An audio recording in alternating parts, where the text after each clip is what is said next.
క్షీరసాగర మథనం సంపూర్ణ కథ. సృష్టి ప్రారంభంలో దేవతలు మరియు అసురులు మధ్య ఎప్పుడూ యుద్ధాలు జరిగేవి.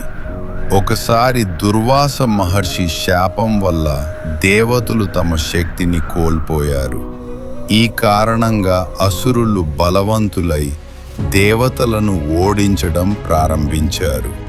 దేవతల ప్రార్థన బలహీనంగా మారిన దేవతలు ఇంద్రుడు నేతృత్వంలో బ్రహ్మదేవుడు వద్దకు వెళ్ళారు. బ్రహ్మవారు అందరినీ మహావిష్ణువు దగ్గరకు తీసుకెళ్ళాడు. అప్పుడు మహావిష్ణువు ఒక మహా ఉపాయం చెప్పారు.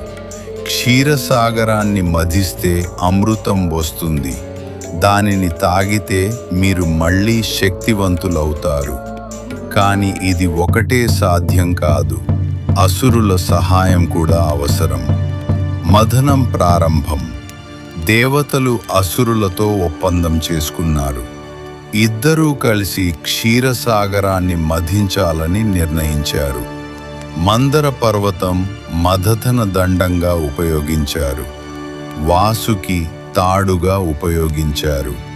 కూర్మ అవతారం పర్వతాన్ని మోయడానికి విష్ణువు తాబేలు అవతారం తీసుకున్నాడు.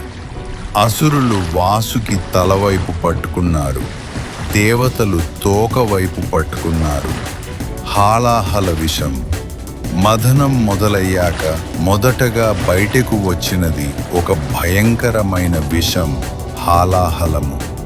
ఈ విషం ప్రపంచాన్ని నాశనం చేసే శక్తి కలిగి ఉంది. అందరూ భయంతో శివుడిని ప్రార్థించారు. శివుడు ప్రపంచాన్ని కాపాడేందుకు ఆ విషాన్ని తాగాడు. పార్వతీదేవి ఆయన గొంతును పట్టుకోవడంతో విషం కిందికి వెళ్ళలేదు.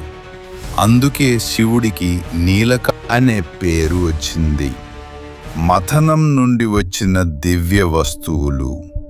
మథనం కొనసాగుతుండగా అనేక దివ్య వస్తువులు బయటకు వచ్చాయి. కామధేనువు, అన్ని కోరికలు తీర్చే ఆవు. ఉచ్చైస్రవసు, తెల్లని గుర్రం. ఎరావతం, ఇంద్రుని ఏనుగు. కౌస్తుభమణి, విష్ణువు ధరించిన రత్నం. కల్పవృక్షం, కోరికలు తీర్చే చెట్టు. అప్సరసలు, స్వర్గ నర్తకులు. లక్ష్మీదేవి, సముద్రం నుండి జన్మించింది లక్ష్మీదేవి. విష్ణువును తన భర్తగా ఎంచుకుంది. అమృతం కోసం పోరు. చివరగా ధన్వంతరి అమృత కుంభంతో బయటకు వచ్చాడు. అసురులు అమృతాన్ని లాక్కొన్నారు. దేవతలు మళ్ళీ భయపడ్డారు. అప్పుడు విష్ణువు ఒక మాయా రూపం తీసుకున్నాడు. మోహిని రూపంలో ప్రత్యక్షమయ్యాడు. మోహిని తన అందంతో అసురులను మోసం చేసి అమృతాన్ని దేవతలకు ఇచ్చింది. రాహు కేతు కథ. ఒక అసురుడు దేవతల రూపంలో కూర్చొని అమృతం తాగబోయాడు. అతడిని సూర్యుడు మరియు చంద్రుడు గుర్తించాడు. విష్ణువు వెంటనే అతని తలని కత్తిరించాడు. తలభాగం రాహు, శరీరం కేతుగా మారింది. ముగింపు. దేవతలు అమృతం తాగి మళ్ళీ శక్తివంతులయ్యారు. అసురులు ఓడిపోయారు. ఈ కథ మనకు చెబుతుంది, కష్టంలో కూడా ధైర్యం కోల్పోవద్దు.